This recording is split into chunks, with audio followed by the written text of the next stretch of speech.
वाहिगुरू जी का खालसा वाहिगुरू जी की फतेह। TV 84 ਦੇ ਸਾਰੇ ਦਰਸ਼ਕ ਤੇ ਸਰੋਤੇ ਜਿਹੜੇ ਸਾਡੇ ਨਾਲ ਨਾਰਥ ਅਮਰੀਕਾ ਦੇ ਵਿੱਚੋਂ ਬਣੇ ਹੋਏ ਆ ਜਾਂ ਫਿਰ ਫੇਸਬੁੱਕ ਰਾਹੀਂ ਦੁਨੀਆ ਭਰ ਦੇ ਵਿੱਚ ਬੈਠ ਕੇ ਸਾਨੂੰ ਦੇਖ ਜਾਂ ਸੁਣ ਰਹੇ ਆ, ਉਹਨਾਂ ਸਾਰਿਆਂ ਦਾ ਮੈਂ ਅਮਰਵੀਰ ਸਿੰਘ ਅੱਜ ਇਸ ਖਾਸ ਪ੍ਰੋਗਰਾਮ ਦੇ ਵਿੱਚ ਤਹਿ ਦਿਲੋਂ ਸਵਾਗਤ ਕਰਦਾ।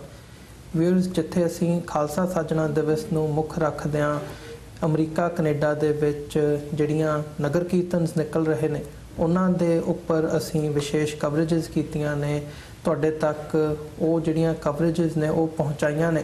ਉੱਥੇ ਹੀ ਜਦੋਂ ਅਸੀਂ ਇਹ ਸੈਲੀਬ੍ਰੇਸ਼ਨਸ ਦੀ ਗੱਲ ਕਰਦੇ ਹਾਂ, ਖਾਲਸਾ ਸਾਜਣਾ ਦਿਵਸ ਨੂੰ ਮੁੱਖ ਰੱਖਦੇ ਹਾਂ, ਇੱਥੇ ਨਿਊਯਾਰਕ ਦੇ ਵਿੱਚ ਲੌਂਗ ਆਈਲੈਂਡ ਦੇ ਵਿੱਚ ਇੱਕ 5K ਰਨ, ਇੱਕ ਮੈਰਾਥਨ ਰੱਖੀ ਗਈ ਸੀ ਇੱਥੋਂ ਦੇ ਜਿਹੜੇ ਲੋਕਲ ਸਿੱਖ ਐਕਟਿਵਿਸਟ ਹੈਗੇ ਆ ਉਹਨਾਂ ਵੱਲੋਂ। ਉਹਨਾਂ ਦੇ ਉੱਪਰ ਅੱਜ ਜਿੱਥੇ ਅਸੀਂ ਸਿਹਤ ਦੀ ਗੱਲ ਕਰਦੇ ਹਾਂ ਸਿੱਖਾਂ ਦੇ ਵਿੱਚ, ਤਾਂ ਸਿਹਤ ਦੇ ਵਿੱਚ ਇੱਕ ਖਾਸ ਅਹਿਮੀਅਤ ਹੈਗੀ ਹੈ। ਸਿੱਖੀਜ਼ਮ ਦੇ ਵਿੱਚ ਵੀ ਜਿਹੜੀ ਚੰਗਾ ਦਰੁਸਤ ਸਿਹਤ ਦਾ ਹੋਣਾ ਬਹੁਤ ਜ਼ਰੂਰੀ ਮੰਨਿਆ ਗਿਆ। ਗੁਰੂ ਸਾਹਿਬਾਨਾਂ ਵੱਲੋਂ ਵੀ ਇਹਦੇ ਉੱਪਰ ਖਾਸ ਜਿਹੜੀ ਹੈ ਉਹ ਅਹਿਮੀਅਤ ਦਿੱਤੀ ਗਈ ਹੈ। ਸੋ ਖਾਲਸਾ ਸਾਜਣਾ ਦਿਵਸ ਨੂੰ ਮੁੱਖ ਰੱਖਦਿਆਂ ਜਿਹੜੀ 5K ਰਨ ਇੱਥੇ ਨਿਊਯਾਰਕ ਦੇ ਵਿੱਚ ਹੋਈ ਹੈ, ਅੱਜ ਅਸੀਂ ਉਹਦੇ 'ਤੇ ਵਿਚਾਰ ਚਰਚਾ ਕਰਾਂਗੇ।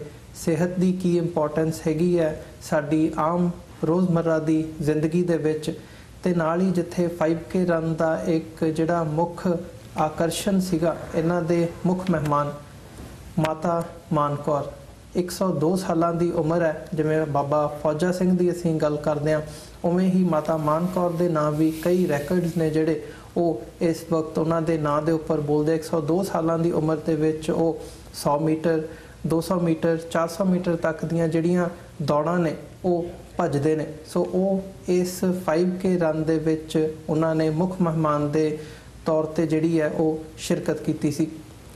ਸੋ ਅੱਜ ਸਾਡੇ ਸਟੂਡੀਓ ਦੇ ਵਿੱਚ ਸਾਡੇ ਨਾਲ ਸਿੱਖ ਐਕਟਿਵਿਸਟ ਜਿਨ੍ਹਾਂ ਨੇ ਇਸ 5K ਰਨ ਨੂੰ ਸਫਲ ਬਣਾਉਣ ਦੇ ਵਿੱਚ ਆਪਣਾ ਯੋਗਦਾਨ ਪਾਇਆ, ਡਾਕਟਰ ਅਵਤਾਰ ਸਿੰਘ ਟੀਨਾ ਸਾਡੇ ਨਾਲ ਮੌਜੂਦ ਨੇ, ਮਾਤਾ ਮਾਨ ਕੌਰ ਜੀ ਤੇ ਉਹਨਾਂ ਦੇ ਬੇਟੇ ਸਰਦਾਰ ਗੁਰਦੇਵ ਸਿੰਘ ਜੀ। ਸੋ ਆਓ ਇਹਨਾਂ ਨਾਲ ਮਿਲ ਕੇ ਅੱਜ ਦੀ ਵਿਚਾਰ ਚਰਚਾ ਦੀ ਸ਼ੁਰੂਆਤ ਕਰਦੇ ਹਾਂ। ਸਾਰਿਆਂ ਤੋਂ ਪਹਿਲਾਂ ਤਾਂ ਮੈਂ ਤੁਹਾਡੇ ਤਿੰਨਾਂ ਜਣਿਆਂ ਦਾ ਸਵਾਗਤ ਕਰਦਾ। ਵਾਹਿਗੁਰੂ ਜੀ ਕਾ ਖਾਲਸਾ ਵਾਹਿਗੁਰੂ ਜੀ ਕੀ ਫਤਿਹ। ਡਾਕਟਰ ਟੀਨਾ, ਸ਼ੁਰੂਆਤ ਤੁਹਾਡੇ ਕੋਲੋਂ ਕਰੀਏ। ਸਭ ਤੋਂ ਪਹਿਲਾਂ ਤਾਂ ਮੈਂ ਜਿਹੜੀ ਇਹ 5K ਰਨ ਹੈਗੀ ਹੈ, ਦੌੜ ਹੈਗੀ ਹੈ, ਇਹਦੇ ਬਾਰੇ ਜਾਣਨਾ ਚਾਹੂੰਗਾ। ਸਾਡੇ ਦਰਸ਼ਕਾਂ ਦੇ ਲਈ ਥੋੜ੍ਹਾ ਜਿਹਾ ਸਾਨੂੰ ਦੱਸੋ, 5ਵੀਂ ਇਹ ਜਿਹੜੀ ਸੀਗੀ ਇਸ ਵਾਰ ਮੈਰਾਥਨ ਦਾ ਤੁਸੀਂ ਆਯੋਜਨ ਕੀਤਾ, ਕਿਵੇਂ ਦਾ ਤੁਹਾਡਾ ਐਕਸਪੀਰੀਅੰਸ ਇਹਦੇ ਵਿੱਚ ਰਿਹਾ ਸ਼ੁਰੂ ਤੋਂ ਲੈ ਕੇ ਐਂਡ ਤੱਕ, ਜੇ ਪਿਛਲੇ 50 ਸਾਲਾਂ ਦਾ ਦੇਖਣਾ ਹੋਵੇ? ਹਾਂਜੀ, ਪਹਿਲਾਂ ਤਾਂ ਇੱਕ ਗੱਲ ਮੈਂ ਕਹਿਣੀ ਚਾਹੁੰਦੀ, ਜਿਹੜਾ ਮੈਰਾਥਨ ਹੁੰਦਾ ਉਹ 26 ਮੀਲ ਦੀ ਦੌੜ ਹੁੰਦੀ ਹੈ। ਇਹ 5K ਹੈਗਾ 5 ਕਿਲੋਮੀਟਰ ਦੀ ਰੇਸ ਜੀ। ਦੂਸਰਾ ਇਹ ਕੁਈਨਜ਼ ਨਿਊਯਾਰਕ ਦੇ ਵਿੱਚ ਹੁੰਦਾ, ਅਤੇ ਇਹ ਸਾਡੀ 5ਵੀਂ ਰੇਸ ਸੀਗੀ ਅਤੇ ਅਸੀਂ ਲਗਾਤਾਰ ਹਰ ਸਾਲ ਕਰਵਾਉਂਦੇ ਆ ਰਹੇ ਹਾਂ। ਅਤੇ ਕੀ ਹੈ ਕਿ ਇਸ ਤਰ੍ਹਾਂ 5 ਸਾਲ ਹੋ ਗਏ ਲਗਾਤਾਰ ਕਰਵਾਉਂਦੇ ਨੂੰ, ਅਤੇ ਸਾਡਾ ਐਕਸਪੀਰੀਅੰਸ ਵੱਧਦਾ ਗਿਆ, ਲੋਕਾਂ ਨੇ ਜ਼ਿਆਦਾ ਅਟਰੈਕਸ਼ਨ ਵੱਧਦੀ ਗਈ, ਅਤੇ ਅਖੀਰ ਨੂੰ ਐਸਾ ਜਿਹੜੇ ਸੀਗੇ ਬਹੁਤ ਅੱਛਾ ਰਿਹਾ ਲੋਕਾਂ ਦਾ ਰਿਸਪੌਂਸ। ਕਿਉਂਕਿ ਇਹ ਪਹਿਲਾਂ ਤਾਂ ਪਹਿਲੀ ਗੱਲ ਤਾਂ ਇਹ ਕਿ ਲੋਕ ਚਾਹੁੰਦੇ ਨੇ ਜਿਹੜੇ ਨਿਊਯਾਰਕ ਦੇ ਵਿੱਚ ਬੱਚੇ ਖਾਸ ਕਰਕੇ ਕਿ ਇਸ ਸਪੋਰਟਸ ਜਿਹੜੀ ਈਜ਼ੀ ਸਪੋਰਟ ਹੈਗੀ ਦੌੜਨ ਵਾਲੀ, ਅਤੇ ਸਕੂਲਾਂ ਵਗੈਰਾ 'ਚ ਵੀ ਲੋਕ ਬੱਚੇ ਦੌੜਦੇ ਨੇ। ਫਿਰ ਅਸੀਂ ਸਿਰਫ ਇਹ ਨਹੀਂ ਚਾਹੁੰਦੇ, ਇਸ ਤੋਂ ਇਲਾਵਾ ਚਾਹੁੰਦੇ ਹਾਂ ਕਿ ਹਰ ਆਦਮੀ ਇਹਨੂੰ ਇੰਜੋਏ ਕਰ ਸਕਦਾ। ਸੋ ਇਹ ਪਰਪਜ਼ ਨਾਲ ਅਸੀਂ ਸ਼ੁਰੂ ਕੀਤੀ ਸੀ, ਅਤੇ ਇਸ ਸਾਲ ਬੜੀ ਕਾਮਯਾਬ ਰਹੀ, ਖਾਸ ਕਰਕੇ ਮਾਤਾ ਬੀਬੀ ਮਾਨ ਕੌਰ ਦੇ ਪਹੁੰਚਣ ਕਰਕੇ। ਇਹ ਵੀ ਇੱਕ ਵੱਡੀ ਅਟਰੈਕਸ਼ਨ ਸੀਗੀ। 102 ਸਾਲ ਦਾ ਬਜ਼ੁਰਗ ਤੁਹਾਡੇ ਨਾਲ ਦੌੜ ਰਿਹਾ ਹੋਵੇ, ਅਤੇ ਬਾਕੀ ਜਿਹੜੇ ਪੁੱਛਦੇ ਨੇ ਕਦੋਂ ਦੌੜਨਾ ਚਾਹੀਦਾ, ਜਦੋਂ ਵੀ ਤੁਹਾਨੂੰ ਦਿਲ ਕਰੇ ਉਦੋਂ ਵੀ ਦੌੜੋ। 102 ਸਾਲ ਦਾ ਦੌੜ ਰਿਹਾ ਤਾਂ ਤੁਸੀਂ ਵੀ ਦੌੜ ਸਕਦੇ ਹੋ। ਜੀ ਬਿਲਕੁਲ। ਵੀ ਜੀ, ਮੈਂ ਤੁਹਾਡੇ ਵੱਲ ਆਵਾਂ, ਤੁਹਾਨੂੰ ਕਿਵੇਂ ਦਾ ਮਹਿਸੂਸ ਹੋਇਆ ਇੱਥੇ ਆ ਕੇ, ਨਿਊਯਾਰਕ ਦੇ ਵਿੱਚ ਆ ਕੇ ਤੁਸੀਂ ਮੁੱਖ ਮਹਿਮਾਨ ਦੇ ਤੌਰ 'ਤੇ ਸ਼ਿਰਕਤ ਕੀਤੀ, ਦੌੜ ਲਗਾਈ, ਕਿਵੇਂ ਦਾ ਮਹਿਸੂਸ ਹੋਇਆ ਤੁਹਾਨੂੰ? ਮੈਨੂੰ ਬਹੁਤ ਚੰਗਾ ਲੱਗਿਆ, ਆਪਣਾ ਖੁਸ਼ੀ ਦੇ ਨਾਲ ਦੌੜ ਵੀ ਲਗਾਈ ਹੈ 2 ਸਾਲ ਦੀ। ਬਾਕੀ ਮੈਨੂੰ ਤਾਂ ਬਹੁਤ ਚੰਗਾ ਲੱਗਿਆ ਪੂਰੇ ਆ ਕੇ। ਜਦੋਂ ਵੀ ਦੌੜਾਂ ਹੁੰਦੀਆਂ ਮੈਨੂੰ ਖੁਸ਼ੀਆਂ ਬਹੁਤ ਹੁੰਦੀਆਂ ਹੈਗੀਆਂ ਸ਼ੁਰੂ ਤੋਂ। ਆ ਮੇਰਾ ਬੇਟਾ ਬੈਠਾ ਹੈਗਾ ਜੀ, ਇਹਦੇ ਨਾਲ ਮੈਂ ਯੂਨੀਵਰਸਿਟੀ 'ਚ ਜਾਂਦੀ ਹੁੰਦੀ ਸੀ। ਇਹ ਦੌੜ ਲਾਉਂਦਾ, ਮੈਂ ਵੀ ਦੌੜ ਲਾਉਣ ਲੱਗ ਗਈ। ਇਹ ਵੀ 100 ਦੀ ਲਾਉਂਦਾ, ਮੈਂ ਵੀ 100 ਦੀ ਲਾਉਂਦੀ, ਜੇ 200 ਦੀ ਲਾਉਂਦੀ 200 ਦੀ ਲਾਉਂਦੀ, 400 ਦੀ ਲਾਉਂਦੀ 400 ਦੀ ਲਾਉਂਦੀ। ਫਿਰ ਇਹ ਕਹਿਣ ਲੱਗਿਆ, ਕਹਿੰਦਾ ਹੁਣ ਤੁਸੀਂ ਦੌੜਾਂ ਸੋਹਣੀਆਂ ਲਾ ਲੈਂਦੇ ਆ ਵੀ ਮੈਂ ਜਿੱਥੇ ਮੈਂ ਜਾਇਆ ਕਰੂੰ ਉੱਥੇ ਨਾਲ ਲੈ ਕੇ ਜਾਇਆ ਕਰੂੰਗਾ। ਫਿਰ ਮੈਨੂੰ ਨਾਲ ਲੈ ਕੇ ਜਾਂਦਾ। ਪਹਿਲੀ ਵਾਰੀ ਅਮਰੀਕਾ ਗਿਆ, ਉੱਥੇ ਮੈਂ 2 ਮੈਡਲ ਜਿੱਤ ਕੇ ਲਿਆਈ ਜੀ ਪਹਿਲੀ ਵਾਰੀ। ਉੱਥੇ ਵੀ ਸੋਨ ਜਿੱਤ ਕੇ ਆਈ। ਮੈਨੂੰ ਇਹ ਤਾਂ ਹੈ ਨਹੀਂ ਮੁੰਡ ਕਿਆ ਕਹਿੰਦੇ ਹੈਗੇ, ਇਹਦਾ ਮੇਰਾ ਮੁੰਡਾ ਹੀ ਦੱਸੂਗਾ। ਜੀ ਕਿਹੜੇ ਸੰਨ ਦੀ ਗੱਲ ਹੈਗੀ ਹੈ? ਕਦੋਂ ਤੁਸੀਂ ਭੱਜਣਾ ਸ਼ੁਰੂ ਕੀਤਾ ਸੀ? 10 ਸਾਲ ਤੇ 10 ਸਾਲ ਹੋ ਗਏ। ਹਾਂ 10 ਸਾਲ ਹੋ ਗਏ ਦੌੜ ਲਾਉਂਦੇ ਨੂੰ।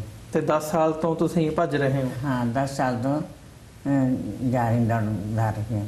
ਮਤਲਬ ਉਮਰ ਦਾ ਤਕਾਜ਼ਾ ਨਹੀਂ ਮਹਿਸੂਸ ਹੁੰਦਾ ਵੀ 102 ਸਾਲ ਦੀ ਉਮਰ ਹੈ, ਹੁਣ ਭੱਜਿਆ ਨਹੀਂ ਜਾਂਦਾ, ਜਾਂ ਜਿਵੇਂ ਬਹੁਤਿਆਂ ਦਾ ਹੁੰਦਾ ਵੀ ਗੋਡੇ ਖੜ ਗਏ ਸਾਡੇ? ਮੈਂ ਤਾਂ ਦੌੜ ਲੈਣੀ, ਬਹੁਤ ਦੌੜ ਲੈਣੀ ਹੈ ਮੈਂ। ਜੇ ਅਜੇ ਮੈਂ ਤੁਰਦੀ ਸਾਡੀ ਮੇਰੀ ਹੱਡੀ ਹੈ ਰੀੜ੍ਹ ਦੀ ਇੱਦਾਂ ਹੈਗੀ ਪਿੰਗੀ, ਉਹਦੇ ਕਰਕੇ ਮੈਂ ਤੁਰ ਨਹੀਂ ਸਕਦੀ ਹੈਗੀ। ਅਤੇ ਦੌੜ ਮੈਂ ਬਥੇਰੀ ਲੈਂਦੀ ਹਾਂ, 100 ਦੀ ਵੀ ਦੌੜ ਲੈਂਦੀ, 200 ਦੀ ਵੀ ਦੌੜ ਲੈਂਦੀ ਹਾਂ। ਦੌੜਦਾ ਨਹੀਂ ਮੈਨੂੰ ਕੋਈ ਤਰੀਕਾ ਹੈਗਾ, ਮੈਂ ਖੁਸ਼ੀ ਨਾਲ ਦੌੜ ਲੈਂਦੀ ਹਾਂ। ਕੋਈ ਨਾ ਮੇਰੀ ਟੰਗ ਦੁਖੇ, ਨਾ ਬਾਂਹ ਦੁਖੇ, ਨਾ ਗੋਡੇ ਦੁਖੇ, ਕੁਛ ਨਹੀਂ। ਦੌੜ ਸੋਹਣੀ ਲਾ ਲੈਂਦੀ, ਦੌੜ ਸੋਹਣੀ ਤਰ੍ਹਾਂ। ਵੈਸੇ ਆਪਣਾ ਜਿਹੜੇ ਪਤਾ ਲੱਗਦਾ ਵੀ 100 ਦੀ ਵੀ ਲਾ ਲਈ ਦੌੜ, ਜਿਹੜੇ ਪਤਾ ਲੱਗਦਾ ਵੀ 200 ਦੀ ਵੀ ਲਾ ਲਈ, 400 ਦੀ ਵੀ ਲਾ ਲਈ। ਇਸ ਤਰ੍ਹਾਂ ਮੈਂ ਦੌੜਨ ਲਗਾਉਂਦੀ ਹਾਂ। ਮੈਨੂੰ ਕੋਈ ਤਕਲੀਫ ਨਹੀਂ ਹੁੰਦੀ, ਖੁਸ਼ੀ ਹੁੰਦੀ ਹੈ। ਬਲਕਿ ਦੌੜ ਜਿੰਨੀ ਮੈਂ ਦੌੜਦੀ ਉਨੀ ਮੈਨੂੰ ਖੁਸ਼ੀ ਹੁੰਦੀ ਹੈ। ਨਹੀਂ ਬੀਜੀ, ਚੰਗੀ ਗੱਲ ਹੈ। ਜਦੋਂ ਖੁਸ਼ੀ ਹੁੰਦੀ ਹੈ, ਮਹਿਸੂਸ ਹੁੰਦੀ ਹੈ, ਤਾਂ ਜਿਹੜੇ ਆਲੇ ਦੁਆਲੇ ਵੀ ਹੁੰਦੇ ਆ ਉਹ ਵੀ ਦੇਖ ਕੇ ਮਹਿਸੂਸ ਕਰਦੇ ਆ ਵੀ ਜੇ 102 ਸਾਲ ਦਾ ਜਿਹੜਾ ਬੰਦਾ ਹੈਗਾ ਉਹ ਭੱਜ ਸਕਦਾ ਤੇ ਅਸੀਂ ਕਿਉਂ ਨਹੀਂ ਭੱਜ ਸਕਦੇ? ਅਸੀਂ ਕਿਉਂ ਨਹੀਂ ਤੰਦਰੁਸਤ ਰਹਿ ਸਕਦੇ? ਜਾਂਦੀ ਹੈ ਫਿਰ ਦਾਦੀ ਹੈ, ਉਹ ਕਹਿੰਦੀ ਜੇ ਤੁਸੀਂ ਦੌੜਦੇ ਅਸੀਂ ਵੀ ਜਾਵਾਂਗੇ, ਮਾਂ ਤੁਸੀਂ ਵੀ ਦੌੜੇ ਕਰੋ, ਚੰਗੀਆਂ ਖੁਰਾਕਾਂ ਖਾਓ, ਚੰਗੇ ਦੌੜ ਲਾਉਂਗੇ। ਜੇ ਮਾੜੀਆਂ ਖੁਰਾਕਾਂ ਖਾएंगे ਫਿਰ ਦੌੜ ਕਿੱਥੇ ਲਾਉਂਗੀ ਹੈ? ਮੈਂ ਤਾਂ ਇਹਨਾਂ ਨੂੰ ਸਿੱਖਿਆ ਹੀ ਦਿੰਦੀ ਹਾਂ, ਆਪਣੇ ਬੇਟਿਆਂ ਨੂੰ ਵੀ ਦਿੰਦੀ ਹਾਂ, ਬੇਟੀਆਂ ਨੂੰ ਵੀ ਦਿੰਦੀ ਹਾਂ ਵੀ ਭਾਈ ਚੰਗੀਆਂ ਖੁਰਾਕਾਂ ਖਾਓ, ਚੰਗੇ ਬਣੋ, ਚੰਗੇ ਆਪਣੇ ਤੁਹਾਡਾ ਨਾਮ ਹੋਏਗਾ ਵੀ ਹਾਂ ਚੰਗੇ ਸੋਹਣੇ ਦੌੜਦੇ ਹੁੰਦੇ ਆ। ਅਤੇ ਆਪਣਾ ਵੈਸੇ ਵੀ ਆਪਣਾ ਆਦਤ ਰੱਖੋ ਸਭ ਦਾ, ਕਿ ਇਹ ਨਾ ਹੋਵੇ ਵੀ ਤੁਸੀਂ ਆਪਣਾ ਵੈਰ ਵਿਰੋਧ ਕਿਸੇ ਨਾਲ ਕਰਾਵੇਂ, ਕਰੇ ਨਾ ਵੈਰ ਵਿਰੋਧ ਕਿਸੇ ਨਾਲ ਨਹੀਂ ਕਰਨਾ। ਜੇ ਤੁਸੀਂ ਮਾੜੀਆਂ ਚੀਜ਼ਾਂ ਖਾਓਗੇ, ਬਾਜ਼ਾਰ ਦੀਆਂ ਚੀਜ਼ਾਂ ਖਾਈ ਜਾਓਗੇ, ਘਰ ਦੇ ਨਹੀਂ ਖਾਵਾਂਗੇ ਤਾਂ ਫਿਰ ਬਿਮਾਰ ਵੀ ਹੋ ਜਾਂਦਾ ਬੰਦਾ ਜੀ। ਇਸ ਕਰਕੇ ਇਹਨੇ ਮੈਂ ਚੰਗੀਆਂ ਚੀਜ਼ਾਂ ਖਾਓ, ਚੰਗੇ ਬਣਾਓ ਜੀ, ਦੌੜ ਵੀ ਸੋਹਣੀ ਲੱਗੇਗੀ। ਫਿਰ ਵੈਸੇ ਇਹ ਸਿੱਖਿਆ ਦਿੰਦੀ ਹਾਂ ਬੱਚੇ ਸਾਰਿਆਂ ਨੂੰ। ਜੀ ਭਾਈ ਸਾਹਿਬ, ਤੁਸੀਂ ਦੱਸ ਸਕਦੇ ਹੋ ਥੋੜ੍ਹਾ ਜਿਹਾ ਮਾਤਾ ਜੀ ਦੇ, ਜਿਵੇਂ ਮਾਤਾ ਜੀ ਨੇ ਆਪਣਾ ਜਿਹੜਾ ਬਿਆਨ ਹੈਗਾ ਉਹ ਉਹਨਾਂ ਨੇ ਪੂਰਾ ਉਹ ਕੀਤਾ ਕਿ ਕਿਵੇਂ ਉਹਨਾਂ ਨੂੰ ਚੰਗਾ ਲੱਗਦਾ, ਮਹਿਸੂਸ ਹੁੰਦਾ ਜਦੋਂ ਤੋਂ ਸ਼ੁਰੂਆਤੀ ਦੌਰ ਤੋਂ ਇਹਨਾਂ ਨੇ ਭੱਜਣਾ ਸ਼ੁਰੂ ਕੀਤਾ 10 ਸਾਲ ਪਹਿਲਾਂ ਤੋਂ ਦੱਸਦੇ ਆ। ਸੋ ਕੀ ਕਿੱਥੇ ਜਾ ਕੇ ਤੇ ਕਿੱਦਾਂ ਦੀਆਂ ਔਕੜਾਂ ਦਾ ਵੀ ਬਜ਼ੁਰਗ ਉਮਰ ਦੇ ਵਿੱਚ ਕਿਤੇ ਨਾ ਕਿਤੇ ਸਾਹਮਣਾ ਕਰਨਾ ਪੈਂਦਾ, ਕਿਵੇਂ ਦਾ ਮਹਿਸੂਸ ਕਰਦੇ ਹੋ ਕਿ ਇਹ ਸਾਰਾ ਜਿਹੜੇ ਪਿਛਲੇ 10 ਸਾਲ ਹੈਗੇ ਆ ਕਿਵੇਂ ਦੇ ਲੰਘੇ ਆ? ਇਸ ਤਰ੍ਹਾਂ ਵੀ ਸ਼ੁਰੂ ਤਾਂ ਪਹਿਲਾਂ ਮੁਸ਼ਕਿਲ ਆਉਂਦੀ ਹੋਈ ਹੈ। ਸਭ ਤੋਂ ਪਹਿਲਾਂ ਜਿਹੜਾ ਇਹਨਾਂ ਨੇ ਪਾਰਟੀਸਪੇਟ ਕੀਤਾ ਵਰਲਡ ਲੈਵਲ ਦੇ ਉੱਤੇ, ਉਹ ਕੀਤਾ ਸੈਕਰਾਮੈਂਟੋ ਦੇ ਵਿੱਚ 2011 ਦੇ ਵਿੱਚ ਜੀ। ਉੱਥੇ ਇਹਨਾਂ ਨੇ 2 ਮੈਡਲ ਜਿੱਤੇ ਸੀਗੇ ਵਰਲਡ, ਜਿਹੜੇ ਕਿ ਨਵੇਂ ਵਰਲਡ ਰਿਕਾਰਡ ਕਾਇਮ ਕੀਤੇ ਤੇ athlete of the year declare ਹੋਏ ਸੀ ਉਦੋਂ। ਤੇ ਉਸ ਤੋਂ ਬਾਅਦ ਕਿਉਂਕਿ ਇਹ ਉਮਰ ਐਸੀ ਹੈ ਵੀ ਇਹਦੇ ਵਿੱਚ ਠੀਕ ਹੈ ਥਕਾਵਟ ਤਾਂ ਹੁੰਦੀ ਹੈ, ਇੰਨਾ ਲੰਬਾ ਸਫ਼ਰ ਕਰਕੇ ਆਉਣਾ ਇੰਡੀਆ ਤੋਂ ਸੈਕਰਾਮੈਂਟੋ USA 14 ਘੰਟੇ 16 ਘੰਟੇ ਦੀ ਫਲਾਈਟਾਂ ਹੁੰਦੀਆਂ ਨੇ, ਫਿਰ ਅੱਗੇ ਆ ਕੇ ਫਿਰ ਪਾਰਟੀਸਪੇਟ ਕਰਨਾ। ਪਰ ਇਹਨਾਂ ਦਾ ਜਿਹੜਾ ਹੌਸਲਾ ਉਦੋਂ ਵਧਿਆ ਜਦੋਂ ਲੋਕਾਂ ਨੇ ਇਹਨਾਂ ਨੂੰ ਬੜਾ ਮਾਣ ਇੱਜ਼ਤ ਦਿੱਤੀ। TV ਵਾਲਿਆਂ ਨੇ ਫੋਟੋਆਂ ਖਿੱਚੀਆਂ, TV ਵਾਲੇ ਆ ਕੇ ਇਹਨਾਂ ਦੇ ਸਪੈਸ਼ਲ ਇਹਨਾਂ ਦੇ ਲਾਈਵ ਟੈਲੀਕਾਸਟ ਕੀਤੇ ਅਤੇ ਲੋਕ ਫਿਰ ਉਸ ਤੋਂ ਬਾਅਦ ਤਾਂ ਫਿਰ ਇਹ ਵੇਟ ਕਰਦੇ ਹੁੰਦੇ ਵੀ ਹੁਣ ਕਦੋਂ ਕੰਪੀਟੀਸ਼ਨ ਹੋਣਾ ਅਤੇ ਮੈਂ ਕਦੋਂ ਜਾਣਾ ਜੀ। ਸੋ ਮਤਲਬ ਇਸ ਤਰ੍ਹਾਂ ਵੀ ਕੋਈ ਇਹੋ ਜਿਹੀ ਗੱਲ ਨਹੀਂ ਹੈ, ਇਹਨਾਂ ਨੂੰ ਦਿੱਕਤ ਵਾਲੀ ਕੋਈ ਗੱਲ ਨਹੀਂ ਹੈ। ਦਿੱਕਤ ਹੁਣ ਮਹਿਸੂਸ ਹੀ ਨਹੀਂ ਕਰਦੇ। ਹੁਣ ਇੱਥੇ ਆਏ ਨੇ ਇੰਨੀ ਦੂਰੋਂ, ਟੀਨਾ ਸਾਹਿਬ ਨੇ ਸਾਨੂੰ ਬੁਲਾਇਆ ਸਪੈਸ਼ਲ, ਅਤੇ ਉੱਥੇ ਆ ਕੇ ਮੈਂ ਇੱਕ ਦਿਨ ਪਹਿਲਾਂ ਪਹੁੰਚੇ, ਨੈਕਸਟ ਡੇ ਰੇਸ ਸੀਗੀ, ਉੱਥੇ ਪਾਰਟੀਸਪੇਟ ਵੀ ਕੀਤਾ ਇਹਨਾਂ ਨੇ, ਮੈਂ ਵੀ ਕੀਤਾ ਪਾਰਟੀਸਪੇਟ, ਮੈਂ ਵੀ ਪੂਰੀ ਕੀਤੀ ਹੈ 5 ਕਿਲੋਮੀਟਰ ਜੀ। ਅਤੇ ਲੇਕਿਨ ਜਿਹੜਾ ਇਹਨਾਂ ਦੇ ਉਤਸ਼ਾਹ ਮਿਲਦਾ ਹੈ ਬੱਚਿਆਂ ਨੂੰ, ਦੂਜਿਆਂ ਨੂੰ, ਸਾਰੇ ਲੋਕ ਖੁਸ਼ ਹੁੰਦੇ ਆ ਵੀ ਇੰਨੀ ਉਮਰ ਦੇ ਜਾ ਕੇ ਇਹ ਜੇ ਇਹ ਦੌੜ ਸਕਦੇ ਨੇ ਅਤੇ ਇਹਨਾਂ ਨੂੰ ਕੋਈ ਔਖਾ ਨਹੀਂ ਲੱਗਦਾ, ਅਤੇ ਅਸੀਂ ਵੀ ਕਿਉਂ ਨਹੀਂ ਕਰ ਸਕਦੇ ਜੀ। ਬਿਲਕੁਲ ਹਾਂ, ਇਹ ਬਹੁਤ ਇੱਥੇ ਜਿੰਨੇ ਵੀ ਬੰਦੇ ਉੱਥੇ ਆਏ ਸੀ 5K ਦੇ ਉੱਤੇ, ਸਾਰੇ ਲੋਕਾਂ ਨੂੰ ਇਹਨਾਂ ਨਾਲ ਫੋਟੋਆਂ ਵੀ ਖਿਚਾਈਆਂ ਨੇ, ਅਤੇ ਅੱਗੇ ਨੂੰ ਉਹਨਾਂ ਨੇ ਇਹ ਵੀ ਕੀਤਾ ਵੀ ਠੀਕ ਹੈ ਇਹ ਦੌੜਦੇ ਨੇ ਅਸੀਂ ਵੀ ਦੌੜਿਆ ਕਰਾਂਗੇ। ਹੋਰ ਜਿਹੜੇ ਉਹਨਾਂ ਨਾਲ ਜਿਹੜੇ ਬੱਚੇ ਦੌੜੇ ਨੇ ਉਹ ਤਾਂ ਦੌੜੇ ਨੇ, ਜਿਹੜੇ ਉਹਨਾਂ ਨਾਲ ਆਏ ਉਹਨਾਂ ਨੂੰ ਵੀ ਇਹ ਹੋਇਆ ਵੀ ਠੀਕ ਹੈ ਸਾਨੂੰ ਵੀ ਕੁਝ ਨਾ ਕੁਝ ਕਰਨਾ ਚਾਹੀਦਾ ਜੀ, ਜਿਵੇਂ ਹੁਣ ਅਸੀਂ ਗੱਲਬਾਤ ਕਰ ਰਹੇ ਹਾਂ, ਮੈਂ ਉਮੀਦ ਕਰਦਾ ਕਿ ਜਿਹੜੇ ਸਾਡੇ ਦਰਸ਼ਕ ਨੇ ਬਹੁਤਿਆਂ ਦੇ ਮਨਾਂ ਦੇ ਵਿੱਚ ਸਵਾਲ ਵੀ ਉੱਠਦਾ ਵੀ ਭਾਈ ਯਾਰ 102 ਸਾਲ ਦੇ ਜਿਹੜੇ ਬਜ਼ੁਰਗ ਨੇ ਉਹ ਭੱਜ ਰਹੇ ਨੇ, ਵੀ ਇਹਨਾਂ ਦੀ ਤੰਦਰੁਸਤੀ ਦਾ ਰਾਜ਼ ਕੀ ਹੈ। ਕੋਈ ਮੈਂ ਜੇ ਸਵਾਲ ਤੁਹਾਨੂੰ ਪੁੱਛਣਾ ਹੋਵੇ ਵੀ ਕੀ ਇਹਨਾਂ ਦੀ ਸਿਹਤ ਦੇ ਪਿੱਛੇ ਰਾਜ਼ ਕੀ ਹੈ, ਖਾਣ ਪੀਣ ਇਹਨਾਂ ਦਾ ਕਿਵੇਂ ਦਾ ਹੈਗਾ, ਖੁਰਾਕ ਕੀ ਹੈਗੀ ਹੈ, ਤੇ ਜਿਹੜੀ ਐਕਸਰਸਾਈਜ਼ ਵਗੈਰਾ ਜੇ ਰੂਟੀਨ ਬਾਰੇ ਤੁਸੀਂ ਸਾਨੂੰ ਦੱਸ ਸਕੋ। ਦੇਖੋ ਇਹ ਗੱਲ ਇਸ ਤਰ੍ਹਾਂ, ਕੁਦਰਤ ਨੇ ਜਿਹੜਾ ਸਾਨੂੰ ਖਾਣ ਪੀਣ ਦਾ ਢੰਗ ਦੱਸਿਆ ਸੀਗਾ ਉਹ ਕੋਈ ਵੱਖਰਾ ਸੀਗਾ। ਪਹਿਲਾਂ ਜਿਹੜੇ ਲੋਕ ਖਾਂਦੇ ਸੀਗੇ, ਹੁਣ ਪਹਿਲਾਂ ਪਿੰਡਾਂ ਦੇ ਵਿੱਚ ਅਸੀਂ ਵੀ ਰਹੇ ਹਾਂ, ਪਿੰਡ ਦੇ ਵਿੱਚ ਜਾਣਾ ਉਦੋਂ ਟਾਇਲਟਸ ਨਹੀਂ ਹੁੰਦੇ ਸੀਗੇ ਜੀ, ਤੇ ਬਾਹਰ ਜਾਣਾ, ਉੱਥੇ ਜਾਣਾ ਤੇ ਉੱਥੇ ਨਹਾ ਕੇ ਆਉਣਾ, ਉੱਥੇ ਤਾਜ਼ੀਆਂ ਮੂਲੀਆਂ, ਗਾਜਰਾਂ, ਗੰਨੇ ਚੁੱਕ ਕੇ ਆਉਣੇ ਤਾਜ਼ੇ, ਉਹ ਲਿਵਿੰਗ ਫੂਡ ਹੁੰਦਾ ਸੀਗਾ ਜੀ, ਜਿਉਂਦਾ ਜਿਉਂਦਾ ਖਾਂਦੇ ਸੀਗੇ, ਸਿਹਤਾਂ ਚੰਗੀਆਂ ਰਹਿੰਦੀਆਂ ਸੀਗੀਆਂ। ਫਿਰ ਤੁਰ ਕੇ ਜਾਣਾ, ਹੁਣ ਤਾਂ ਇਹ ਵੀ ਘਰ ਦੇ ਵਿੱਚ ਹੀ ਟਾਇਲਟ ਕਰ ਰਹੇ ਨੇ, ਸਭ ਫਟਾਫਟ ਆਪਣਾ ਕੰਮ ਕੀਤਾ ਤੇ ਆਪਣੇ ਤਿਆਰ ਹੋਏ, ਦਫ਼ਤਰਾਂ ਚਲੇ, ਫਟਾਫਟ ਖਾਣਾ ਵੀ, ਖਾਣ ਦਾ ਵੀ ਟਾਈਮ ਨਹੀਂ ਲੋਕਾਂ ਕੋਲ ਅੱਜ ਕੱਲ੍ਹ ਇੰਨਾ ਹੈ।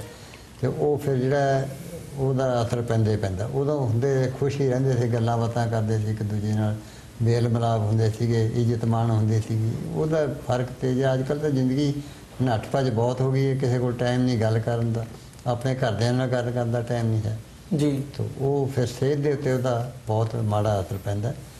ਤੇ ਇਹ ਬਿਹਤਰ, ਅਸੀਂ ਤਾਂ ਰਿਕਮੈਂਡ ਇਹੀ ਕਰਦੇ ਹਾਂ ਵੀ ਜਿੰਨਾ ਵੀ ਤੁਸੀਂ ਖਾਓ ਪੀਓ, ਘੱਟੋ ਘੱਟ 20 ਮਿੰਟ ਐਕਸਰਸਾਈਜ਼ ਲਈ ਜ਼ਰੂਰ ਕੱਢੋ ਡੇਲੀ ਦੇ 20 ਮਿੰਟ ਜੇ ਕੱਢੋਗੇ ਤੁਹਾਡਾ, ਉਹਦੇ ਨਾਲ ਤੁਹਾਡਾ ਦਿਨ ਦੇ ਵਿੱਚ ਸਾਰਾ ਠੀਕ ਚੱਲੇਗਾ ਕੰਮ। ਤੇ ਜਿੰਨਾ ਵੀ ਕੁਦਰਤ ਦੇ ਨੇੜੇ ਰਿਹਾ ਜਾਵੇ ਉਹ ਬਿਹਤਰ ਹੈਗਾ ਤੁਹਾਡੇ ਲਈ, ਤੁਹਾਡੀ ਆਪਣੀ ਜ਼ਿੰਦਗੀ ਦੇ ਲਈ। ਇੱਕ ਮੈਂ ਇੰਗਲੈਂਡ ਗਿਆ ਸੀ, ਉੱਥੇ ਇੱਕ ਸੰਸਥਾ ਹੈ, ਉਹ ਲੋਕਾਂ ਨੂੰ ਘਰ ਘਰ ਜਾ ਕੇ ਕਹਿੰਦੇ ਵੀ ਤੁਸੀਂ ਫੁੱਲ ਨਾ ਉਗਾਓ, ਸਬਜ਼ੀਆਂ ਉਗਾਓ ਜੀ, ਕਿਉਂਕਿ ਉਹ ਤੁਹਾਡੇ ਜੀਵਨ ਦੇ ਵਿੱਚ ਲਿਵਿੰਗ ਫੂਡ ਤੁਹਾਨੂੰ ਮਿਲੂਗਾ। ਜਿਹੜੀਆਂ ਸਬਜ਼ੀਆਂ ਅਸੀਂ ਬਾਹਰੋਂ ਫਰਿੱਜਾਂ 'ਚੋਂ, ਮਤਲਬ ਪਹਿਲਾਂ ਤਾਂ ਸਬਜ਼ੀਆਂ ਮਾਰਕੀਟਾਂ 'ਚ ਆਉਂਦੀਆਂ, ਮਾਰਕੀਟ 'ਚੋਂ ਫਿਰ ਸਾਡੇ ਘਰ ਆਉਂਦੀਆਂ, ਅਸੀਂ ਵੀ ਹਫ਼ਤਾ ਫਰਿੱਜ 'ਚ ਪਈ ਰਹਿੰਦੀ ਹੈ ਜੀ, ਉਹਦੀ ਜਿਹੜੀ ਫੂਡ ਵੈਲਿਊ ਘਟ ਜਾਂਦੀ ਹੈ।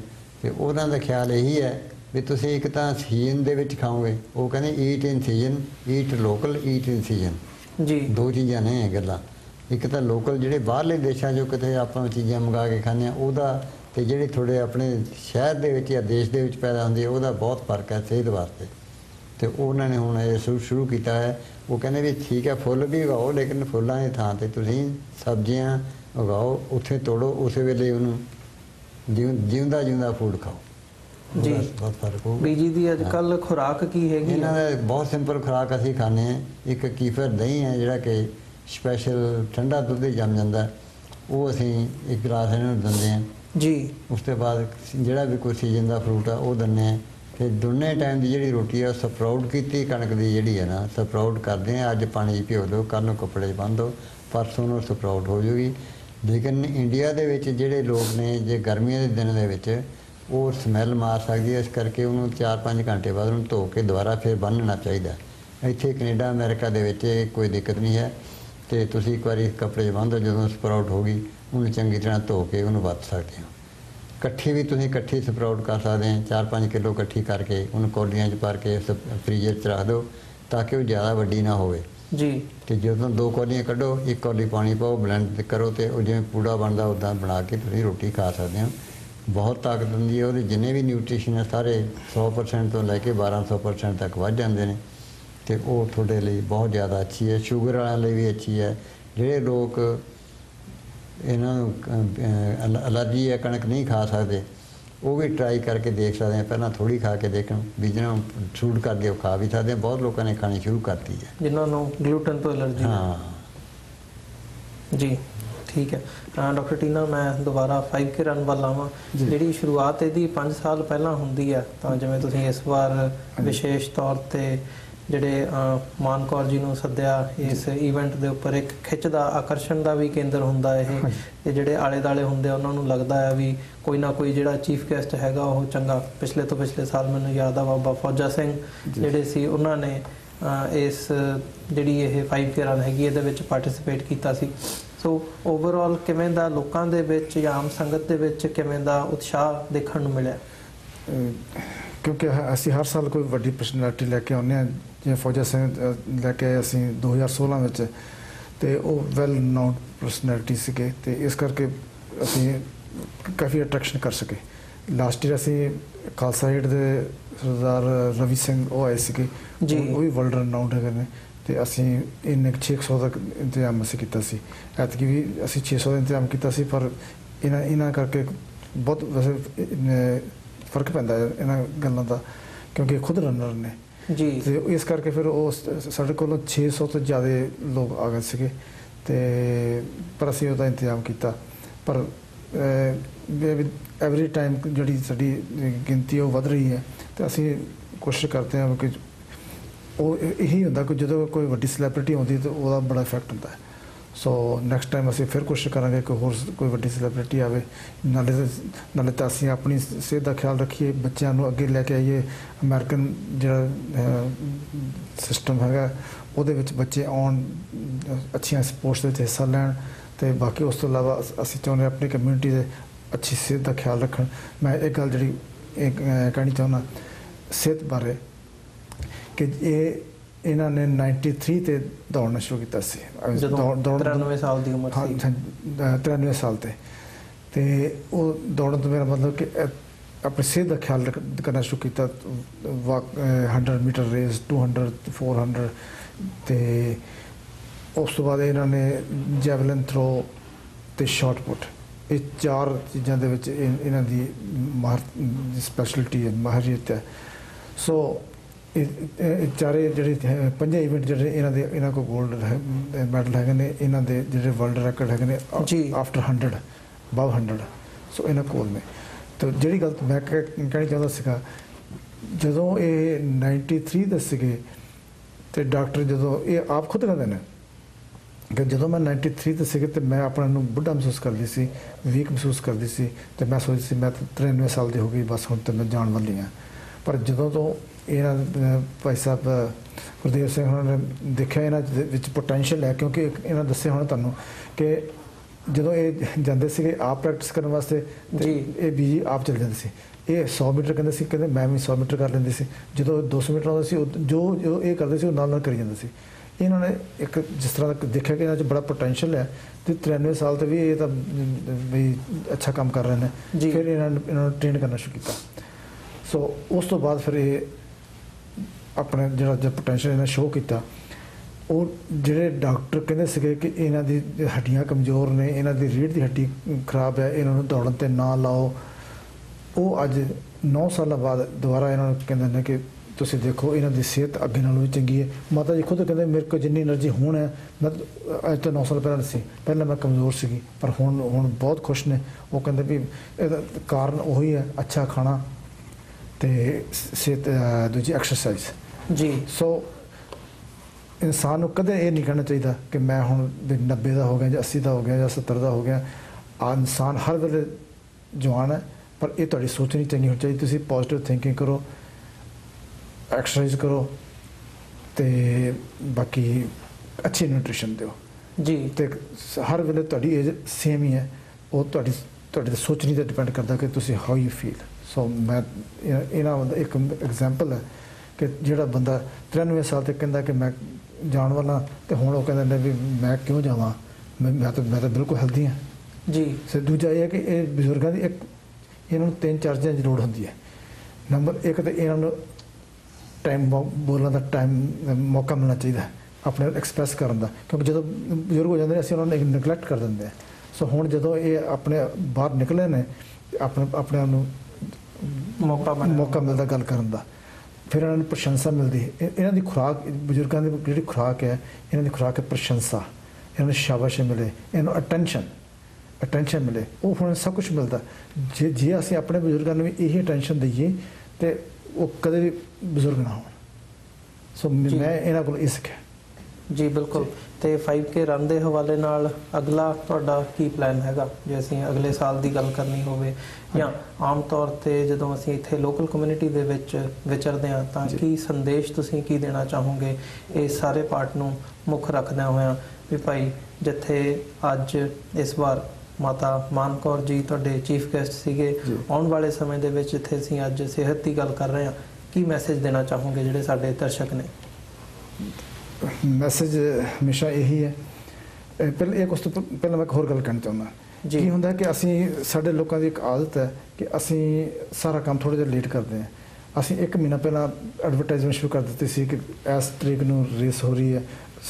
ਕਹਿੰਦੇ ਵੀ ਲੋੜ ਕੋਈ ਨਹੀਂ, ਜਿੱਦਣ ਪਰੇਡ ਹੁੰਦੀ ਹੈ ਨਿਊ ਇਅਰ ਦੇ ਨੈਕਸਟ ਡੇ ਸਾਡੀ ਡੇਟ ਹੁੰਦੀ ਹੈ ਇਹ ਦੌੜ ਦੀ, ਤੁਸੀਂ ਰਜਿਸਟ੍ਰੇਸ਼ਨ ਕਰਾਓ ਟਾਈਮ ਤੋਂ ਪਹਿਲਾਂ, ਕਿਉਂਕਿ ਕੋਈ ਉੱਥੇ ਰਜਿਸਟ੍ਰੇਸ਼ਨ ਤੋਂ ਬਿਨਾਂ ਦੌੜ ਨਹੀਂ ਸਕਦਾ ਜੀ। ਅਤੇ ਐਤਕੀ ਸਾਨੂੰ ਥੋੜ੍ਹਾ ਜਿਹਾ ਮਹਿਸੂਸ ਵੀ ਹੋਇਆ ਕਿ ਕਿਉਂਕਿ ਸਾਡੀ ਲਿਮਿਟ ਹੈਗੀ ਹੈ, ਅਸੀਂ ਜਿਹੜਾ ਪਰਮਿਟ ਲੈਂਦੇ ਹਾਂ ਸਿਟੀ ਕੋਲੋਂ ਉਹਦੀ ਲਿਮਿਟ ਹੈਗੀ 500 ਰਨਰਸ ਜੀ, ਪਰ ਅਸੀਂ ਖਿੱਚਤ ਹੋ ਕੇ 600 ਕਰ ਜਾਂਦੇ ਹਾਂ।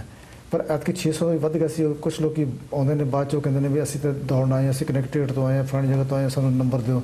ਤਾਂ ਅਸੀਂ ਫਿਰ ਕਹਿੰਦੇ ਨੇ ਵੀ ਸਾਡੇ ਕੋਲ ਅਸੀਂ ਵੀ ਆਰ ਵੈਰੀ ਸੌਰੀ ਕਿ ਅਸੀਂ ਲਿਮਿਟ ਕ੍ਰਾਸ ਕਰ ਚੁੱਕੇ ਹਾਂ। ਅਸੀਂ ਉਹਨਾਂ ਨੂੰ ਨਾਰਾਜ਼ ਨਹੀਂ ਕਰਦੇ, ਪਰ ਉਹ ਕਹਿੰਦੇ ਤੁਸੀਂ ਦੌੜ ਲਓ। ਪਰ ਉਹ ਖੁਦ ਮਹਿਸੂਸ ਕਰਦੇ ਨੇ ਕਿ ਜਦੋਂ ਤੁਸੀਂ ਨੰਬਰ ਲੈ ਕੇ ਦੌੜਦੇ ਹੋ ਅਤੇ ਤੁਹਾਡਾ ਟਾਈਮਿੰਗ ਆਉਂਦਾ ਅਤੇ ਉਹ ਫਿਰ ਥੋੜ੍ਹਾ ਜਿਹਾ ਫੀਲ ਹੁੰਦਾ ਸਾਨੂੰ ਕਿ ਤੁਸੀਂ ਟਾਈਮ ਤੋਂ ਪਹਿਲਾਂ ਹਰ ਚੀਜ਼ ਆਪਣੇ ਟਾਈਮ 'ਤੇ ਕਰਾਇਆ ਕਰੋ। ਸੋ ਅਸੀਂ ਕੋਸ਼ਿਸ਼ ਕਰਾਂਗੇ ਸ਼ਾਇਦ ਅਗਲੀ ਵਾਰੀ ਅਸੀਂ 600 ਵਧਾ ਕੇ 800 ਕਰੀਏ ਅਤੇ ਫਿਰ ਪ੍ਰੋਬਲਮ ਨਾ ਆਵੇ। ਪਰ ਫਿਰ ਵੀ ਤੁਸੀਂ ਕੋਸ਼ਿਸ਼ ਕਰੋ ਰਜਿਸਟ੍ਰੇਸ਼ਨ ਟਾਈਮ ਤੋਂ ਪਹਿਲਾਂ ਕਰਾਓ। ਅਤੇ ਮੇਰੀ ਜਿਹੜੀ ਰਿਕੁਐਸਟ ਹੈ ਕਿ ਆਪਣੇ ਜਿਹੜੇ ਬਜ਼ੁਰਗ ਨੇ ਫੈਮਿਲੀ ਵਾਲੇ ਉਹਨਾਂ ਦਾ ਖਿਆਲ ਰੱਖਣ। ਕੋਈ ਬਜ਼ੁਰਗ ਬੁੱਢਾ ਨਹੀਂ ਹੁੰਦਾ, ਅਸੀਂ ਉਹਨਾਂ ਨੂੰ ਇੱਕ ਕਿਉਂਕਿ ਨਿਗਲੈਕਟ ਕਰ ਦਿੰਦੇ ਸ਼ੁਰੂ ਕਰ ਦਿੰਦੇ ਹਾਂ ਅਤੇ ਇਸ ਕਰਕੇ ਉਹ ਆਪਣੇ ਆਪ ਨੂੰ ਵੀ ਸੋਚ ਲੈਂਦੇ ਕਿ ਅਸੀਂ ਹੁਣ ਦੁਨੀਆ ਤੋਂ ਜਾਣ ਵਾਲੇ ਹਾਂ। ਜਿਹੜੇ ਬੱਚੇ ਨੇ ਉਹਨਾਂ 'ਤੇ ਟਾਈਮ ਸਪੈਂਡ ਕਰੋ ਤਾਂ ਜੋ ਉਹ ਜਿਹੜੀ ਐਸਲ ਲੜਕਾ ਫਸਟ ਆਇਆ 15 ਸਾਲ ਦਾ, ਉੱਥੇ 600 ਤੋਂ ਉੱਪਰ ਲੋਕ ਦੌੜੇ ਨੇ, 15 ਸਾਲ ਦਾ ਬੱਚਾ ਸਭ ਤੋਂ ਅੱਗੇ ਜੀ। ਸੋ ਉਹਦੇ ਵਿੱਚ ਇੱਕ ਪੋਟੈਂਸ਼ੀਅਲ ਹੈ ਜੋ ਅਸੀਂ ਚਾਹੁੰਦੇ ਹਾਂ ਕਿ ਪੇਰੈਂਟਸ ਉਹਨਾਂ ਨੂੰ ਉੱਪਰ ਲਿਆਉਣ ਤਾਂ ਜੋ ਉਹ ਸਪੋਰਟਸ 'ਚ ਅੱਗੇ ਆਉਣ। ਜ਼ਰੂਰੀ ਨਹੀਂ ਕਿ ਕੋਈ ਰਨਿੰਗ ਕੋਈ ਐਥਲੈਟਿਕਸ ਹੀ ਸਪੋਰਟ ਹੈਗੀ, ਬਾਕੀ ਵਾਲੀਬਾਲ, ਬਾਸਕਟਬਾਲ ਜਾਂ ਜੋ ਅਮਰੀਕਨ ਗੇਮਸ ਹੈਗੀਆਂ, ਬੇਸਬਾਲ ਜਾਂ ਰੈਸਲਿੰਗ ਐਰਾ ਵਗੈਰਾ, ਜਿਹੜਾ ਬੰਦਾ ਅੱਛਾ ਦੌੜਦਾ ਉਹ ਹਰ ਜਗ੍ਹਾ 'ਤੇ ਆਪਣੇ ਆਪ ਨੂੰ ਅੱਛਾ ਪ੍ਰੂਵ ਕਰ ਸਕਦਾ ਜੀ। ਸੋ ਸਾਰਿਆਂ ਕੋਲ ਰਿਕੁਐਸਟ ਹੈ ਕਿ ਆਪਣੇ ਬੱਚਿਆਂ 'ਤੇ ਟਾਈਮ ਸਪੈਂਡ ਕਰੋ, ਆਪਣੇ ਆਪ 'ਤੇ ਟਾਈਮ ਸਪੈਂਡ ਕਰੋ। ਅੱਛੀ ਸਿਹਤ ਜਿਹੜੀ ਬਹੁਤ ਜ਼ਰੂਰੀ ਹੈ। ਇਹ ਸਭ ਤੋਂ ਵਧੀਆ ਧਨ ਜਿਹੜਾ ਹੈਗਾ ਡਾਲਰ ਅਸੀਂ ਕਮਾ ਲੈਂਦੇ ਹਾਂ, ਪਰ ਸਿਹਤ ਕਮਾਉਣੀ ਵੀ ਸਾਡੇ ਵਾਸਤੇ ਬਹੁਤ ਜ਼ਰੂਰੀ ਹੈ। ਬਿਲਕੁਲ ਡਾਕਟਰ ਟੀਨਾ। ਅਤੇ ਭਾਈ ਸਾਹਿਬ ਜਿਵੇਂ ਡਾਕਟਰ ਟੀਨਾ ਨੇ ਕਿਹਾ ਵੀ ਜਦੋਂ ਮਾਤਾ ਜੀ ਨੇ ਸ਼ੁਰੂ ਕੀਤਾ ਸੀ ਅਤੇ ਹੁਣ ਤੱਕ ਦੀ ਜਿਹੜੀ ਉਹਨਾਂ ਦੀ ਇੰਪਰੂਵ ਹੋਈ ਹੈ ਸਿਹਤ, ਉਹ ਆਪ ਵੀ ਮਹਿਸੂਸ ਕਰਦੇ ਆ। ਅਤੇ ਖੁਰਾਕ ਹੀ ਇਹਦੇ ਪਿੱਛੇ ਹੈਗੀ ਹੈ ਜਾਂ ਐਕਸਰਸਾਈਜ਼ ਕਰਨਾ ਜਾਂ ਕਿਵੇਂ? ਐਕਸਰਸਾਈਜ਼ ਦੋਨੇ ਨੇ ਜੀ। ਜੇ ਖੁਰਾਕ ਅੱਛੀ ਚੰਗੀ ਖਾਂਦੇ ਐਕਸਰਸਾਈਜ਼ ਨਹੀਂ ਕਰਦੇ ਉਹ ਵੀ ਗਲਤ ਹੈ ਜੀ। ਐਕਸਰਸਾਈਜ਼ ਜ਼ਿਆਦਾ ਕਰਦੇ ਖੁਰਾਕ ਨਹੀਂ 'ਚ ਵਧੀਆ ਮਿਲਦੀ ਤਾਂ ਵੀ ਮਤਲਬ ਦੋਨੇ ਅਸੀਂ ਇਹਨਾਂ ਦਾ ਬੈਲੈਂਸ ਰੱਖਿਆ ਹੋਇਆ ਹੈ ਤਾਂ ਇਹ ਕੰਮ ਹੋ ਰਿਹਾ ਹੈ ਜੀ। ਅਤੇ ਆਉਣ ਵਾਲੇ ਸਮੇਂ ਦੇ ਵਿੱਚ ਵੀ ਕੋਈ ਪਲਾਨ ਹੈਗਾ ਕਿਤੇ ਜੇ ਮਾਤਾ ਜੀ ਦੇ ਹਵਾਲੇ ਨਾਲ ਗੱਲ ਕਰਨੀ ਹੋਵੇ ਤਾਂ? ਜਿਵੇਂ ਅਸੀਂ ਖਾਸ ਤੌਰ 'ਤੇ ਉੱਧਰ ਵੈਂਕੂਵਰ ਦੇ ਵਿੱਚ ਜਦੋਂ 100 ਮੀਟਰ ਰਨ ਹੋਈ ਸੀਗੀ ਉਦੋਂ ਕਾਫੀ ਮੀਡੀਆ ਨੇ ਵੀ ਕਵਰ ਕੀਤਾ ਸੀਗਾ। ਅਤੇ ਓਵਰਆਲ ਹੋਰ ਮਾਤਾ ਜੀ ਪਿਛਲੇ ਸਮੇਂ ਦੇ ਵਿੱਚ ਕਿੱਥੇ ਕਿੱਥੇ ਜਾ ਚੁੱਕੇ ਆ ਅਤੇ ਕੀ ਉਪਲਬਧੀਆਂ ਹੈਗੀਆਂ ਨੇ ਜੇ ਉਹ ਅਸੀਂ ਦੇਖਣੀਆਂ ਹੋਣ? ਉਸ ਤੋਂ ਬਾਅਦ ਤਾਂ ਮਤਲਬ ਵੈਂਕੂਵਰ ਦੇ ਵਿੱਚ ਇਹਨਾਂ ਦਾ ਟਾਈਮਿੰਗ ਜਿਹੜਾ ਸੀ ਉਹ ਥੋੜ੍ਹਾ ਵੱਧ ਸੀਗਾ, ਵੱਧ ਟਾਈਮ ਦੇ ਵਿੱਚ ਕੀਤੀ 100 ਮੀਟਰ, ਲੇਕਿਨ ਉਸ ਤੋਂ ਬਾਅਦ ਇੰਪਰੂਵ ਕੀਤਾ ਇਹਨਾਂ ਨੇ। 7 ਸੈਕਿੰਡ ਇਹਨਾਂ ਨੇ ਤੋੜੇ ਨੇ ਆਪਣੇ 100 ਮੀਟਰ ਦੇ ਵਿੱਚ, ਜਦ ਕਿ 1 ਸੈਕਿੰਡ ਤੋੜਨਾ ਔਖਾ ਹੁੰਦਾ ਜੀ। ਉਹ ਨਿਊਜ਼ੀਲੈਂਡ ਦੇ ਜਾ ਕੇ ਇਹਨਾਂ ਨੇ ਉਹ ਨਵਾਂ ਵਰਲਡ ਰਿਕਾਰਡ ਕਾਇਮ ਕੀਤਾ। ਜੈਵਲਿਨ ਥਰੋ 'ਚ ਵੀ ਨਵਾਂ ਵਰਲਡ ਰਿਕਾਰਡ ਕਾਇਮ ਉੱਥੇ ਕੀਤਾ ਇਹਨਾਂ ਨੇ ਸਾਰਾ ਕੁਝ। ਅਤੇ ਹੁਣ ਤੱਕ ਉਪਲਬਧੀਆਂ ਤਾਂ ਬਹੁਤ ਨੇ ਇਹਨਾਂ ਦੇ। ਸੈਕਰਾਮੈਂਟੋ 'ਚ ਸੀਗੇ, ਇੱਥੇ ਸੇਂਟ ਜਾਰਜ ਯੂਟਾ ਦੇ ਵਿੱਚ ਇਹਨਾਂ ਦੇ 5 ਮੈਡਲ ਸੀਗੇ ਅਤੇ 2 ਨਵੇਂ ਵਰਲਡ ਰਿਕਾਰਡ ਸੀਗੇ ਸ਼ਾਰਟਪੁੱਟ ਅਤੇ ਜੈਵਲਿਨ ਥਰੋ ਦੇ ਵਿੱਚ। ਅਤੇ ਇਸੇ ਤਰ੍ਹਾਂ ਹੀ ਮਤਲਬ ਹੁਣ ਜਿਹੜਾ ਨੈਕਸਟ ਜਿਹੜਾ ਹੈਗਾ ਸਾਡਾ ਉਹ ਹੈਗਾ ਸਪੇਨ ਦੇ ਵਰਲਡ ਮਾਸਟਰ ਐਥਲੈਟਿਕਸ ਹੋਣੇ ਨੇ ਸਤੰਬਰ ਦੇ ਵਿੱਚ ਜੀ। ਅਸੀਂ ਉੱਥੇ ਜਾਣਾ ਹੈ ਅਤੇ ਉਮੀਦ ਕਰਦੇ ਹਾਂ ਵੀ ਇਹਨਾਂ ਦਾ ਜਿਹੜਾ ਟਾਈਮਿੰਗ ਹੈ ਜਿਹੜਾ 1:14 ਕੱਢਿਆ 100 ਮੀਟਰ ਵਾਲਾ ਉਹ ਵਧੀਆ ਹੋਊਗਾ। ਅਤੇ 1:10 ਦੀ ਉਮੀਦ ਕਰ ਰਹੇ ਹਾਂ ਵੀ 1:10 ਤੇ ਕਰ ਸਕਣਗੇ। ਮਤਲਬ ਪਹਿਲਾਂ ਜਦੋਂ ਸੀਗਾ ਪਹਿਲਾਂ 1:21 ਸੀ ਅਤੇ ਹੁਣ 1:14 ਹੈਗਾ ਅਤੇ ਸਪੇਨ 'ਚ ਤੁਸੀਂ ਉਮੀਦ ਕਰਦੇ ਹੋ ਵੀ ਜਿਹੜਾ ਹੈਗਾ ਇਹ 1:10 ਤੱਕ ਕਿਉਂਕਿ ਹੁਣ ਇਹ ਨਾ ਜਿਹੜੀ ਅਸੀਂ ਪ੍ਰੈਕਟਿਸ ਕਰਾ ਰਹੇ ਨਾ, ਮੈਂ ਪ੍ਰੈਕਟਿਸ ਪੂਰੀ 100 ਦੀ ਨਹੀਂ ਕਰਾਉਂਦਾ, ਕਦੇ 100 ਦੀ ਲਵਾਉਣਾ ਮੈਂ, ਕਦੇ 200 ਦੀ ਲਵਾ ਲੈਣਾ। ਲੇਕਿਨ ਜਿਹੜਾ ਇਹਨਾਂ ਪ੍ਰੈਕਟਿਸ ਕਰਾਉਣਾ 50 ਮੀਟਰਾਂ ਦੀ ਹੈ। 50 ਮੀਟਰ ਦੀ 5 ਸਪ੍ਰਿੰਟਾਂ ਲਾਉਂਦੇ ਨੇ ਅਤੇ ਹਰ ਇੱਕ ਦਾ ਟਾਈਮ ਨੋਟ ਕਰਦੇ ਹਾਂ ਅਸੀਂ। ਟਾਈਮ ਨੋਟ ਕਰਕੇ ਫਿਰ ਇਹਨੂੰ ਕਹਿੰਦੇ ਵੀ ਥੋੜ੍ਹਾ ਹੋਰ ਤੇਜ਼ ਕਰੋ ਜਾਂ ਥੋੜ੍ਹਾ ਜਿਹਾ ਕਿਸ ਤਰ੍ਹਾਂ ਕਰੋ ਜਾਂ ਕੋਈ ਗਾਈਡੈਂਸ ਦਿੰਦੇ ਅਸੀਂ। ਅਤੇ ਉਹਦੇ ਵਿੱਚ ਅਸੀਂ ਟਾਈਮਿੰਗ ਜਿਹੜਾ ਹੁਣ ਨੋਟ ਕੀਤਾ ਇਹਨਾਂ ਦਾ 26 ਸੈਕਿੰਡ ਦੇ ਵਿੱਚ ਇਹਨਾਂ ਕੀਤਾ 50 ਮੀਟਰ ਜੀ। ਜੇ ਉਸੇ ਸਪੀਡ ਨਾਲ 100 ਕਰਦੇ ਹਾਂ 26 ਦਿਨ 52, ਉਹ 1 ਮਿੰਟ ਤੋਂ ਵੀ ਘੱਟ ਗਿਆ। ਲੇਕਿਨ ਕਿਉਂਕਿ 26 ਮਿੰਟ ਦੇ ਜਿਹੜਾ 50 ਮੀਟਰ ਕਰਦੇ ਹਾਂ ਉਹ 'ਚ ਬਿਲਕੁਲ ਥੱਕ ਜਾਂਦੇ ਨੇ ਜੀ। ਇਸ ਕਰਕੇ ਫਿਰ ਉਹ ਸਪੀਡ 'ਤੇ ਨਹੀਂ ਜਾ ਸਕਣਗੇ ਅਸੀਂ ਉਮੀਦ ਕਰਦੇ ਹਾਂ ਵੀ ਉਹ ਹੌਲੀ ਵੀ ਜਾਣਗੇ ਤਾਂ ਵੀ ਇਹ ਇੱਕ ਦਸਤੇ ਕਰ ਲੈਣਗੇ। ਜੀ ਮਾਤਾ ਜੀ, ਤੁਸੀਂ ਕੁਝ ਕਹਿਣਾ ਚਾਹੋਗੇ ਅਖੀਰ ਦੇ ਵਿੱਚ, ਖਾਸ ਤੌਰ ਤੇ ਜਿਹੜੇ ਸਾਡੇ ਦਰਸ਼ਕ ਸਾਨੂੰ ਇਸ ਵਕਤ ਦੇਖਤੇ ਸੁਣ ਰਹੇ ਆ, ਉਹਨਾਂ ਨੂੰ ਕੀ ਸੰਦੇਸ਼ ਦੇਣਾ ਚਾਹੋਗੇ? ਮੈਂ ਇਹ ਜਿਸਾ ਕਹਿੰਦੀ ਹਾਂ ਵੀ ਭਾਈ ਚੰਗੀ ਖੁਰਾਕ ਖਾਓ, ਚੰਗੀ ਦੌੜ ਲਾਓ, ਫਿਰ ਚੰਗੇ ਸਤਸੰਗ ਵੀ ਕਰੋ, ਆਪਣਾ ਕੁਛ ਉੱਥੇ ਲਾਭ ਹੀ ਮਿਲੇਗਾ ਸਤਸੰਗ ਕਰਕੇ ਜੀ। ਉਹ ਜਿਹੜਾ ਸਤਸੰਗ ਸੁਣ ਗਏ ਉਹਨੂੰ ਵਿਚਾਰੋ ਵੀ ਉੱਥੇ ਤੇ ਕੀ ਮਿਲਦਾ ਕੀ ਨਹੀਂ ਮਿਲਦਾ, ਉਹਦਾ ਸੁਣ ਕੇ ਉਹਦਾ ਅਸਰ ਕਰੋ, ਮੰਨੋ ਉਸ ਗੱਲ ਨੂੰ। ਜੇ ਮੰਨੋਗੇ, ਸੁਣੋਗੇ, ਮੰਨੋਗੇ ਤਾਂ ਤੁਹਾਡੇ ਪੱਲੇ ਪਊਗਾ ਕੁਛ, ਨਹੀਂ ਤਾਂ ਪੱਲੇ ਨਹੀਂ ਪੈਂਦਾ ਹੈਗਾ। ਇਸ ਕਰਕੇ ਵੀ ਜੇ ਅਸੀਂ ਕਹਿੰਦੇ ਹਾਂ ਵੀ ਅਸੀਂ ਦੌੜਾਂ ਲਾਈਏ, ਜੇ ਹੁਣ ਕਿਤੇ ਗਿਰ ਨਾ ਜਾਏ, ਕਿਤੇ ਹੋਏ ਨਾ ਹੋ ਜਾਏ, ਜੇ ਇੰਨੇ ਵਿਚਾਰਾਂ ਕਰਨ ਤਾਂ ਗਿरेंगे। ਜੇ ਵਿਚਾਰਾ ਨਹੀਂ ਕਰੋਗੇ ਕहेंगे ਵੈਸੇ ਤਾਂ ਖੁਸ਼ੀ ਨਾਲ ਦੌੜੀਏ, ਦੌੜ ਲਾਈਏ, ਫਿਰ ਖੁਸ਼ੀ ਨਾਲ ਦੌੜਦਾ ਫਿਰ ਗਿਰਦਾ ਵੀ ਨਹੀਂ ਹੈਗਾ, ਆਪਣੇ ਸਿਰੇ ਪਰ ਪਹੁੰਚ ਜਾਂਦਾ ਹੈਗਾ ਜੀ। ਇਸ ਕਰਕੇ ਖੁਸ਼ੀ ਨਾਲ ਮੈਂ ਦੌੜਦੀ ਹਾਂ, ਕੋਈ ਮੇਰੇ ਸਿਰ 'ਤੇ ਚਿੰਤਾ ਨਹੀਂ, ਕੁਛ ਨਹੀਂ ਹੈਗਾ। ਵੈਸੇ ਇਹ ਵੈਸੇ ਮੁੰਨਾ ਮਨ 'ਤੇ ਕੋਈ ਬੋਝ ਹੈਗਾ, ਆਪਣਾ ਸੱਟਾਂ ਬਥੇਰੀਆਂ ਲੱਗੀਆਂ ਪਰ ਸੱਟਾਂ ਦੀ ਕੋਈ ਪਰਵਾਹ ਨਹੀਂ ਕਰੀ ਹੈਗੀ, ਦੌੜਨੇ ਦੀ ਕਰਦੀ ਮੈਂ ਅਜੇ ਵੀ। ਹੁਣ ਵੀ ਜਦ ਮੈਂ ਆਈ ਹਾਂ, ਜਦ ਵੀ ਸੱਟਾਂ ਲੱਗੀਆਂ ਤੇ ਫਿਰ ਮੈਂ ਕੋਈ ਪਰਵਾਹ ਨਹੀਂ ਸਮਝੀ, ਸੱਟਾਂ ਲੱਗਦੇ ਲੱਗੀ ਜਾਂਦੇ, ਦੌੜ ਨਹੀਂ ਕਰਦੇ, ਫਿਰ ਮੈਂ ਪਰਵਾਹ ਨਹੀਂ ਕਰਦੇ ਹੈਗੇ ਵੀ ਸੱਟ ਲੱਗੀ ਮੇਰੇ ਅੱਡੇ ਤਾਂ ਸੁੱਜੀਆਂ ਹੀ ਹੁੰਦੀਆਂ ਮੇਰੀਆਂ। ਫਿਰ ਕਾਫੀ 200 ਦੌੜ ਲੱਗ ਗਈ ਮੈਂ, ਕੋਈ ਪਰਵਾਹ ਨਹੀਂ ਹੈਗੀ, ਦੁਖੀ ਜਾਣਦੇ, ਪਰਵਾਹ ਨਹੀਂ ਕਰਦੀ। ਪਰਵਾਹ ਕਰਨੀ ਵੀ ਕਿਉਂ ਹੈ ਜਦੋਂ ਰੱਬ ਨੇ ਸਾਰਾ ਗੁਰੂ ਦਾ ਸਹਾਰਾ, ਗੁਰੂ ਦੀ ਓਟ ਲੈ ਕੇ ਤੁਰ ਪੈਂਦੀ ਹੈ। ਦਾਦਾ ਤੁਸੀਂ ਸਹਾਇਤਾ ਕਰਨੀ ਹੈ ਮੇਰੀ, ਮੈਂ ਤਾਂ ਦੌੜ ਨਹੀਂ ਸਕਦੀ ਨਾ, ਮੈਂ ਤਾਂ ਜੇ ਤੁਰਦੇ ਪਏ ਮੈਂ ਤੁਰੇ ਵੀ ਨਹੀਂ ਜਾਂਦਾ ਹੈਗਾ, ਇਸ 'ਤੇ ਹੀ ਸਹਾਇਤਾ ਕਰਨੀ ਹੈ ਬਸ। ਉਹ ਅੰਗ ਸੰਗ ਉਹੀ ਮੇਰੇ ਨਾਲ ਅੰਗ ਸੰਗ ਨਹੀਂ ਹੋਣੀ, ਮੈਂ ਉਸੇ ਤੋਂ ਸਾਰਾ ਓਟ ਲੈ ਕੇ ਤੁਰਦੀ ਹਾਂ ਜੀ। ਬਿਲਕੁਲ ਬਿਲਕੁਲ। ਇਹ ਮੇਰੇ ਕੋਲ 2-3 ਦਿਨ ਤੋਂ ਇੱਥੇ ਕਹਿੰਦੇ ਮੈਂ ਦੇਖਿਆ ਸਵੇਰੇ ਉੱਠ ਕੇ ਜਲਦੀ ਉੱਠਦੇ ਨੇ, ਅੰਮ੍ਰਿਤ ਵੇਲੇ ਪਾਠ ਕਰਦੇ ਨੇ, ਫਿਰ ਸ਼ਾਮ ਨੂੰ ਮੈਂ ਸਾਨੂੰ ਕਾਹਲੀ ਪਈ ਸੀ ਕਿਤੇ ਜਾਣ ਦੀ, ਕਹਿੰਦੇ ਨਹੀਂ ਮੈਂ ਪਹਿਲੇ ਰਹਿ ਰਸਤਾ ਪਾਠ ਕਰਨਾ ਹੈ ਜੀ। ਮੈਨੂੰ ਇੰਨੀ ਖੁਸ਼ੀ ਹੁੰਦੀ ਹੈ ਕਿ ਵੀ ਪੂਰਾ ਨਿਤਨੇਮ ਪੂਰਾ ਕਰਦੇ ਨੇ ਜੀ। ਬਿਲਕੁਲ।